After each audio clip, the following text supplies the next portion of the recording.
Hello students, welcome to रोशन की class YouTube channel. दोस्तों, आप सभी का आज की सीटेट 2023-24 का जो आपका नेक्स्ट मंथ एग्जाम होने वाला है उसकी वीडियो में एक बार फिर से बहुत बहुत स्वागत है।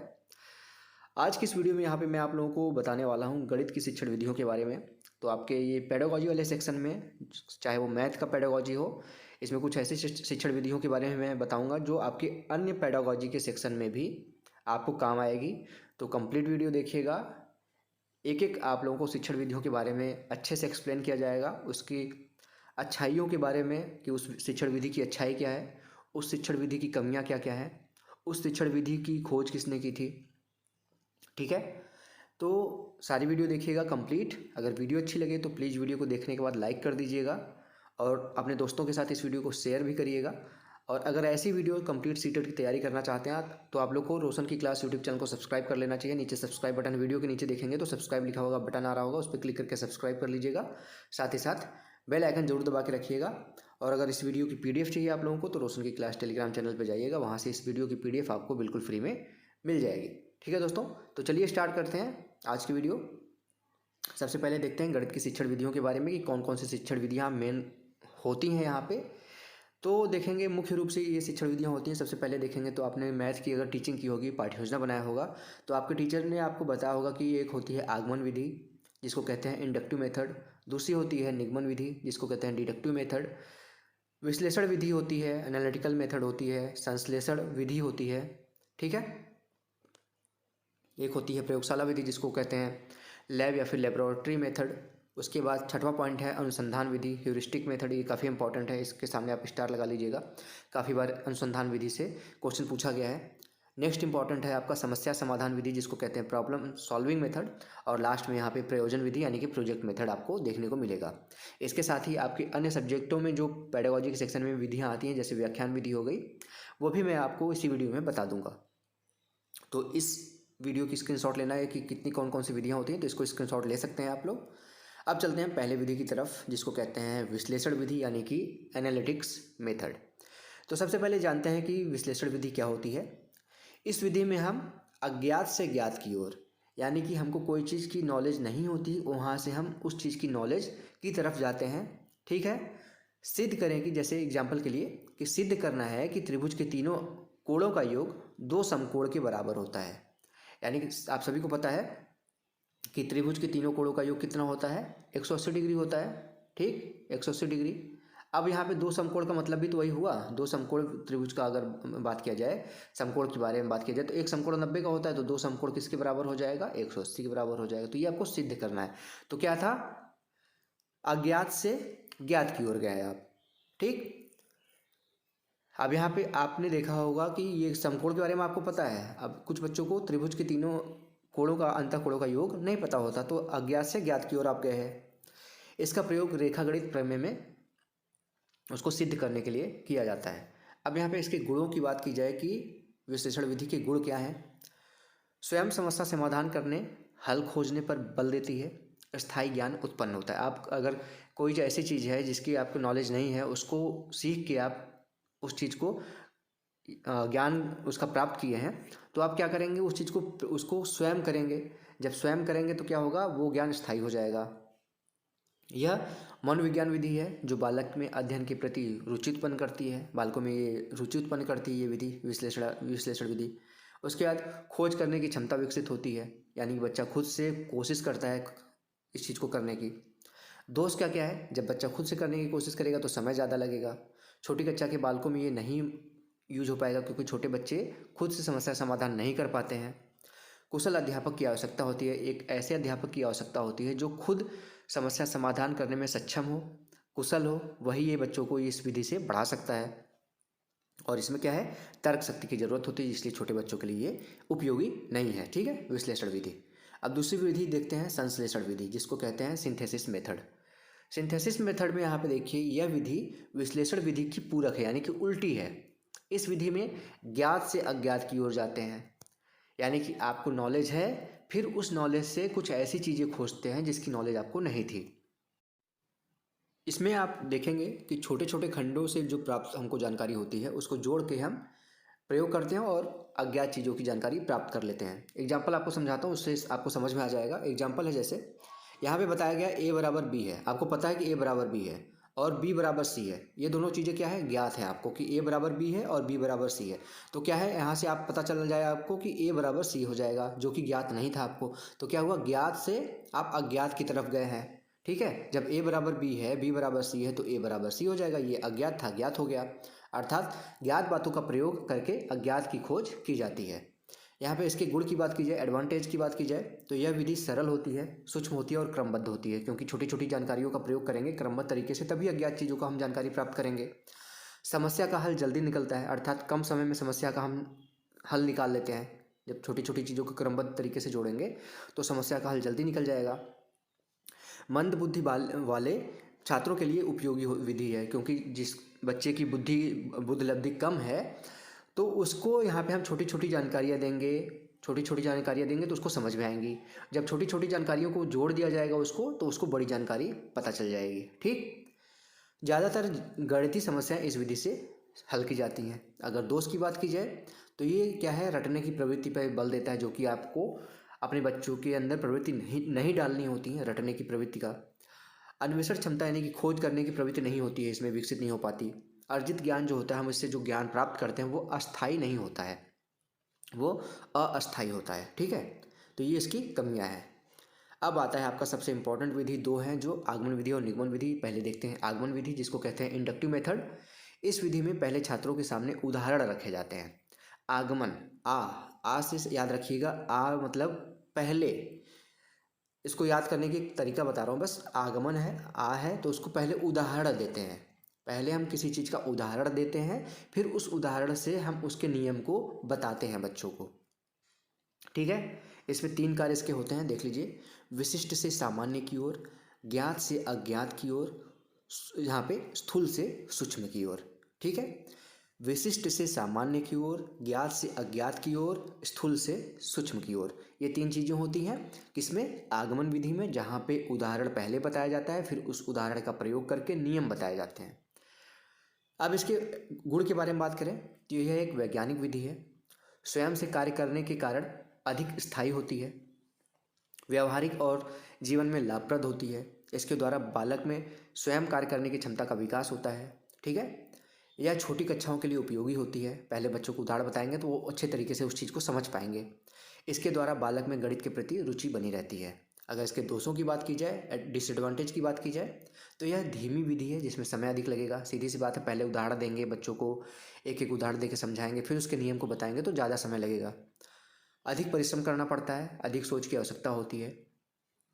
ऐसे उदाहरण देने की आवश्यकता है जिससे बच्चे आपकी पढ़ाई में रुचि ले सकें। जब सोच के आप अपने उदाहरण देंगे खुद से बना के, तो उसमें समय ज़्यादा लगेगा। परिणाम पूर्णतः सत्य नहीं होते, कई बार छात्र गलत निष्कर्ष पर पहुंच जाते हैं। जब आप कोई उदाहरण बताएंगे, कोई कहानी के द्वारा आप बच्चों को समझाएंगे कोई चीज़, तो क्या होगा, बच्चे हो सकता है छोटे बच्चे हैं तो वो गलत चीज़, उस कहानी का मतलब, उस उदाहरण का मतलब कुछ गलत समझ लें। इस विधि का कक्षा में सदैव प्रयोग नहीं किया जा सकता। ठीक, जब कम समय होगा तो आप कक्षा में प्रयोग नहीं कर सकते। तो ये आगमन विधि की दोष हैं। अब देखते हैं निगमन विधि, जिसको कहते हैं डिडक्टिव मेथड। जस्ट ये आपका आगमन विधि का उल्टा है। यह विधि आगमन विधि के विपरीत है। इस विधि में पहले परिभाषा, ठीक, पहले परिभाषा देते हैं, सूत्र एवं निर्देश को बता दिया जाता है, फिर उसके ऊपर उदाहरण देके उसको सत्य साबित किया जाता है। इसमें नियम के से उदाहरण की ओर चलते हैं, यानी पहले हम आपको कोई चीज़ पढ़ा ले रहे हैं, कोई नियम बता दे रहे हैं, फिर उसके कुछ उदाहरण करा दे रहे हैं, तो इसको कहते हैं निगमन विधि। ठीक, सामान्य से विशेष की ओर चलते हैं, जैसे उसमें गए थे स्थूल से सूक्ष्म की ओर, यहाँ पे सूक्ष्म से स्थूल की ओर जाएंगे। गुण क्या क्या है, एडवांटेज क्या है इसके। यह विधि गणित शिक्षण को अत्यंत सरल बना देती है। पहले आप कुछ चीज़ समझा रहे हैं, फिर उसके उदाहरण करा दे रहे हैं। तो सबसे ज़्यादा इंपॉर्टेंट मैथ में यही तरीका होता है। मैं आपको जब मैथ पढ़ाऊँगा, अभी न्यूमेरिकल कराऊँगा वहाँ पे, तो आपको पहले मैं समझाऊँगा कि उसके नियम बताऊँगा, उसके फॉर्मूले बताऊँगा, तब उसके उदाहरण करा दूँगा, तो आपको अच्छे तरीके से समझ में आएंगे और आपको मैथ ऐसे पढ़ना भी चाहिए। इस विधि से छात्र अत्यंत शीघ्रता से ज्ञान प्राप्त कर लेता है। अंकगणित एवं बीजगणित शिक्षण में निगमन विधि अत्यधिक सहायक सिद्ध होती है। तो सबसे ज़्यादा मैथ में अगर कोई विधि सबसे ज़्यादा यूजफुल है तो वो निगमन विधि है, याद रखिएगा। दोष क्या क्या है, यह अमनोवैज्ञानिक विधि है, क्योंकि इसमें छात्र नियमों व सूत्रों की खोज स्वयं नहीं करते, क्योंकि वो सूत्र और नियम पहले ही हम आपको बता देते हैं। उनको याद करना पड़ता है। जैसे मैथ के सूत्र क्या आपको कुछ चेंज करके कोई बताएगा? जो सूत्र है, अब ए प्लस बी का होल स्क्वायर जो है A square plus B square plus 2ab, ये तो हमेशा रहेगा, आपको याद ही करना पड़ेगा इसको। इसमें मिलने वाला ज्ञान यहाँ पे स्थायी भाव स्पष्ट होता है। यहाँ पे देखिए, ये इसको कट कर दीजिएगा, स्थायी भाव स्पष्ट होता है। यहाँ पे जो ज्ञान आपको प्राप्त होगा स्थायी होगा। प्रयोगशाला विधि है, यहाँ पे देखेंगे लेबोरेटरी मेथड है। इस विधि में छात्र स्वयं गणित की प्रयोगशाला में यंत्रों, उपकरणों तथा अन्य सामग्री की मदद से गणित के तथ्य, नियमों या होगा यहाँ पे नियमों व सिद्धांतों की सत्यता की जांच करते हैं। इस विधि में करके सीखने के सिद्धांत पर बल दिया जाता है। यानी कि प्रयोगशाला, जैसे आपको यहाँ पे नाम से ही पता चल रहा है कि प्रयोग करेंगे आप तब कोई चीज़ आप सीखेंगे। तो यहाँ पे गणित की प्रयोगशाला में हम गणित के यंत्रों का प्रयोग करेंगे, उपकरणों का प्रयोग करेंगे, अन्य सामग्रियों का प्रयोग करके हम गणित के तथ्यों, नियमों को जांच करेंगे उसका। और यहाँ पे करके सीखने के सिद्धांत पर यह बल देता है प्रयोगशाला विधि। तो यहाँ पे प्रयोगशाला, यहाँ पे देखेंगे एग्जाम्पल के लिए, तो पाइथागोरस प्रमेय को प्रयोगशाला में सिद्ध करना यहाँ पे इसका एग्जाम्पल होगा। अगर एडवांटेज की बात की जाए, गुण की बात की जाए, तो छात्र प्रयोगशाला के उपकरणों का कुशल प्रयोग करना सीखते हैं। आप प्रयोगशाला में कोई काम करेंगे तो उपकरण का आपको यूज नहीं आता होगा, तो आप धीरे धीरे उसका प्रयोग करके कुशल प्रयोग करना सीख जाएंगे उसका। प्रयोगशाला में किया गया अधिगम अस्थायी होता है, यानी कि वो पूर्ण रूप से आपको याद हो जाएगा। अगर कोई चीज़ करके सीखेंगे तो आपको जल्दी नहीं भूलेगा, वो स्थायी हो जाएगा। रुचिकर विधि है, क्योंकि आप करके कोई चीज़ सीख रहे हैं प्रयोगशाला में। आप प्रयोगशाला में जाते हैं, केमिस्ट्री की प्रयोगशाला में गए होंगे, फिजिक्स में गए होंगे, तो आप जब तक प्रयोगशाला में रहते हैं आपका ध्यान केंद्रित रहता है, कुछ न कुछ करते रहते हैं, तो आपके अंदर खुद से रुचि उत्पन्न होती है उसमें। तो यही है आपका प्रयोगशाला विधि। दोस्त क्या है? यह खर्चीली विधि है। सीधी सी बात है कि प्रयोगशाला में आपको सारे यंत्र चाहिए, उपकरण चाहिए, तो वो खर्चीली विधि हो जाएगी।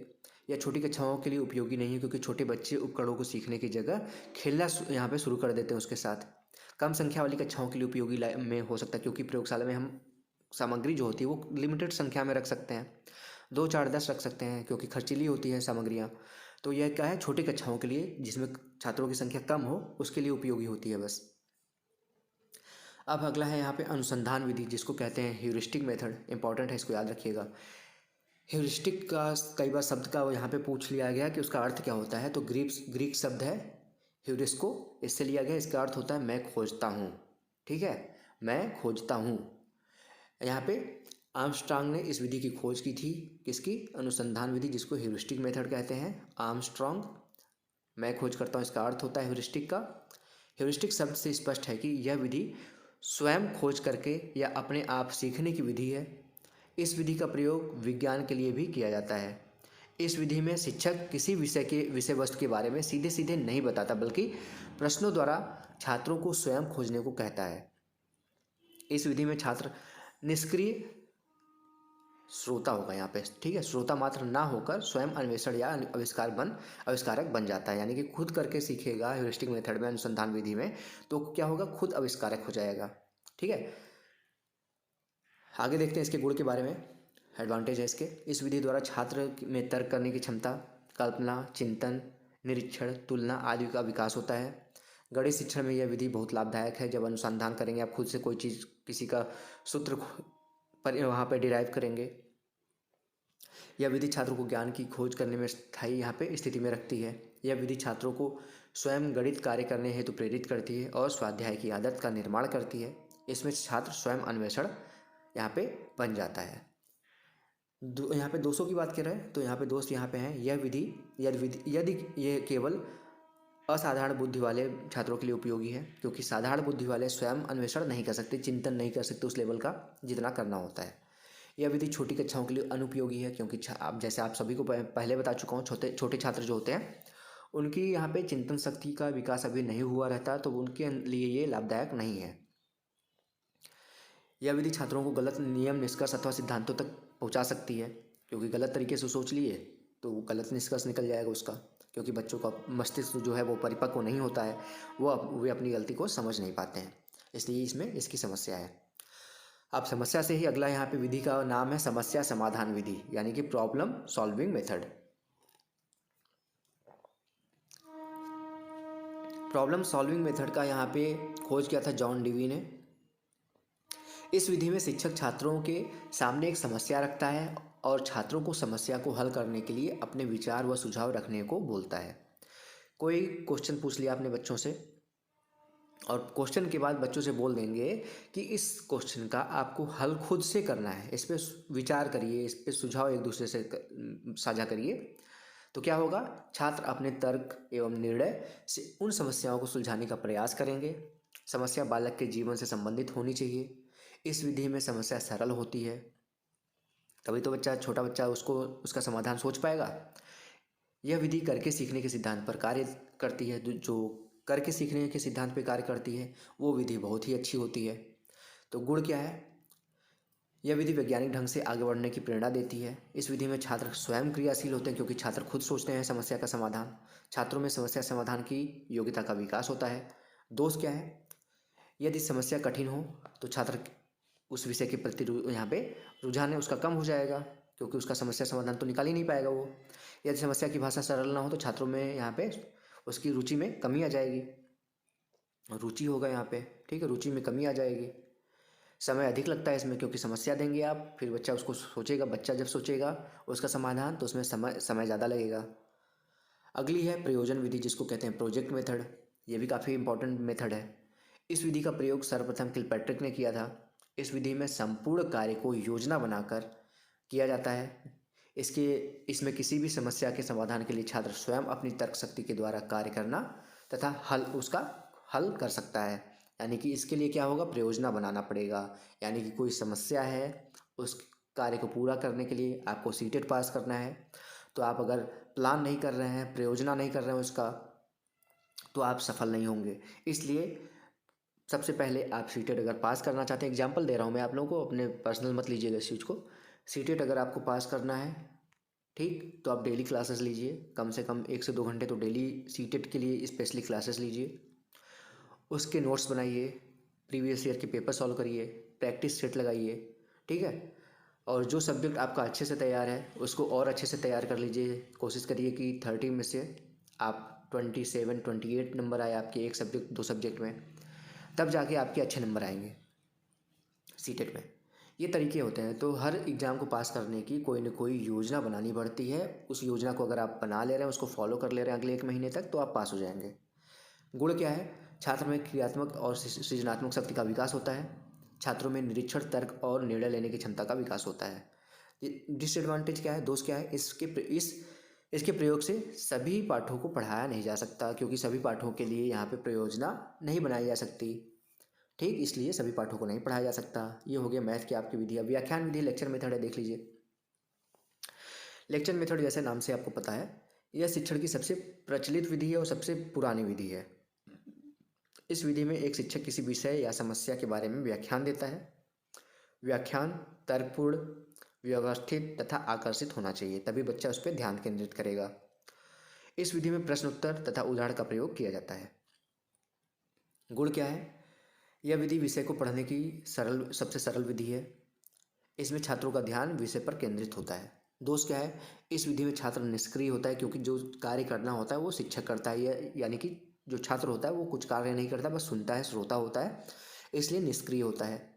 इसको सक्रिय बनाने के लिए बीच बीच में आप उदाहरणों का प्रयोग करते रहिए, तो थोड़ा सा ये सक्रिय हो जाएगा और क्वेश्चन पूछते रहिए।